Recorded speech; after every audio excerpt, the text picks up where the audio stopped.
Hello friends, हम लोगों ने पिछली वीडियो में देखा था सीआरआर किसे कहते हैं और एसएलआर क्या होता है, इन दोनों के बारे में देखा था। और आज हम देखेंगे liquidity control by CRR and SLR, यानी कि तरलता को किस प्रकार कंट्रोल करती है आरबीआई सीआरआर और एसएलआर के माध्यम से। एक बार देख लेते हैं थोड़ा सा सीआरआर क्या होता है। इसका फुल फॉर्म होता है कैश रिजर्व रेशियो, और ये आरबीआई के पास नगद यानी कि कैश के रूप में जमा होता है, और ये एनडीटीएल का होता है। पिछले वीडियो में हमने जो है एनडीटीएल को बताया था कि एनडीटीएल होता क्या है।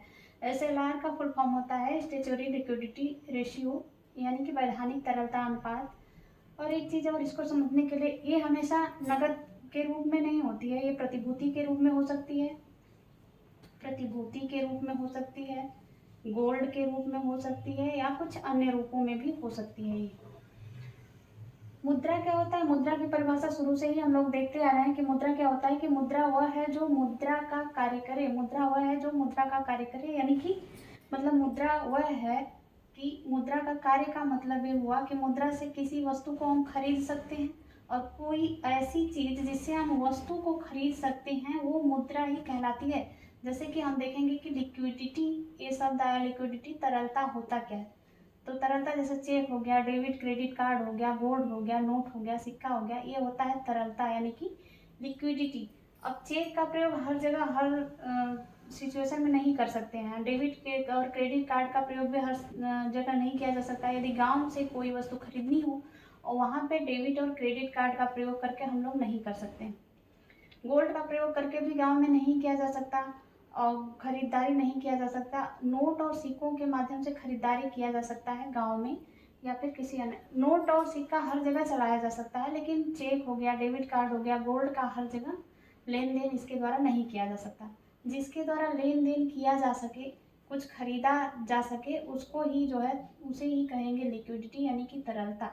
इसमें भी पूछता है कि तरलता के नजरिए से सबसे ज्यादा तरल कौन होता है? तो चेक का प्रयोग हर तरह, सबसे ज्यादा तरल का मतलब जिसको आसानी से हर जगह उपलब्ध किया जा सके, जो जिससे आसानी से हर जगह कार्य हो जाए, उसे ही तरल कहेंगे। नोट और सिक्कों का, तो इसका आंसर हो जाएगा नोट, यानी कि नोट को हर जगह ही हम इस्तेमाल कर सकते हैं, इसलिए इसमें सबसे ज्यादा तरल की बात कही जाए, सबसे ज्यादा तरल कौन सा हो जाएगा? नोट हो जाएगा, नोट हो जाएगा। दो बातें हम लोग नोट करते हैं कि सीआरआर जो आरबीआई के पास बैंकों का जमा होता है, जमा राशि है, उस पर आरबीआई कोई ब्याज नहीं देता है। सीआरआर क्या होता है? आरबीआई के पास नगद रूप में होता है, जबकि ये बैंकों के पास होता है। आरबीआई छूट दिया जाता है कि भाई अपने पास कुछ हिस्सा अपने पास रखो, सेफ्टी के तौर पे, वो प्रतिभूति के रूप में हो, गोल्ड के रूप में हो, किसी भी रूप में हो।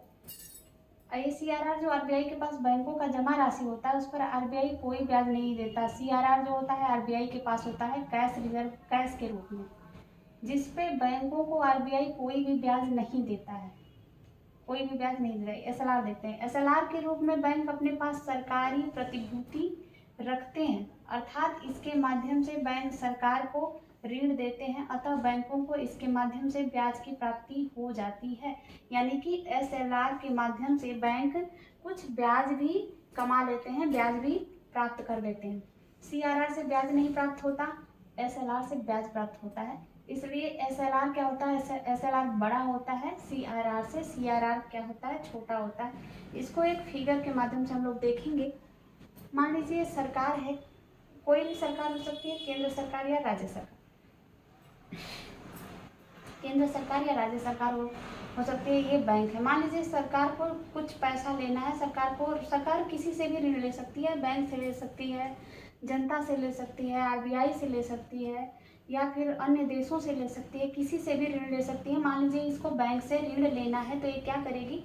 100 करोड़ देगी, 100 करोड़ बैंक इनको देगा, और इसके बदले में गवर्नमेंट सिक्योरिटी यानी कि सरकारी प्रतिभूति बैंक के पास चला आएगा। सरकारी प्रतिभूति किसके पास आ गया? बैंक के पास आ गया। अब बैंक ने क्या किया? इस सरकारी प्रतिभूति को रख तो लिया और इस पे 5% ब्याज रख दिया। और मान लीजिए ये सरकार जो है 2 साल के लिए ब्याज लेती है, 2 साल के लिए ब्याज लेती है, तो 5% के हिसाब से कितना हो गया? 10 करोड़, 10 करोड़ ब्याज हो गया इसका। और ये जो ब्याज है, ब्याज इस बैंक का प्रॉफिट है, प्रॉफिट है यार, प्रॉफिट है। और इसके बाद 2 साल बाद जब इसको जो है प्रतिभूति इसको लौटाएगा और 100 करोड़ ये वापस करेंगे, तो इनका पूरा लाभ कितना हो गया, पूरा 100 करोड़ ही दिया था इन्होंने, लेकिन यहाँ पे 110 करोड़ के आसपास पूरा हो जाएगा, यानी कि 10 करोड़ प्रॉफिट का और 100 करोड़ इसका। आशा है समझ में आएगा। एक बार फिर से रिपीट हम कर दे रहे हैं। कैश रिजर्व रेशियो यानी कि CRR, ये RBI के पास नकद के रूप में होता है, ये NDTL का होता है, NDTL का होता है। SLR क्या होता है, स्टेचुटरी लिक्विडिटी रेशियो होता है, प्रतिभूति के रूप में हो सकता है, गोल्ड के रूप में हो सकता है, और ये बैंक के पास ही होता है, बैंक के अपने पास होता है, और ये RBI के पास होता है। अब मुद्रा की एक परिभाषा है जो कि हमेशा पूछी जाती है। मुद्रा वह है जो मुद्रा का क्या करे, कार्य करे, मुद्रा का कार्य करे, यानी कि खरीद और बिक्री करे।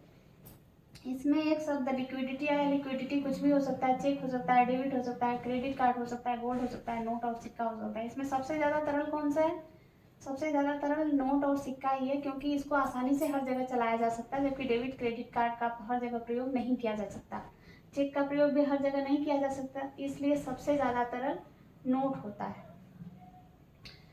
CRR जो RBI के पास बैंकों की जमा राशि होती है, RBI उस पर कोई ब्याज नहीं देता। CRR जो RBI अपने पास रखता है कैश के रूप में, RBI उस पर बैंकों को कोई भी ब्याज नहीं देता है, जबकि SLR के रूप में बैंक जब अपने पास सरकारी प्रतिभूति रखते हैं, अर्थात इसके माध्यम से बैंक सरकार को ऋण देते हैं, तो बैंकों को इसके माध्यम से कुछ ब्याज की प्राप्ति हो जाती है।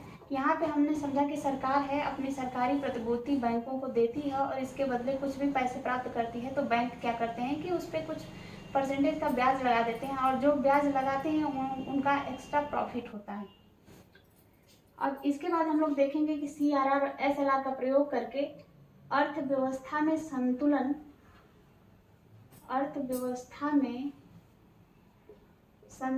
कैसे स्थापित करती है, अर्थव्यवस्था में संतुलन किस प्रकार से स्थापित करेगी, कौन, RBI।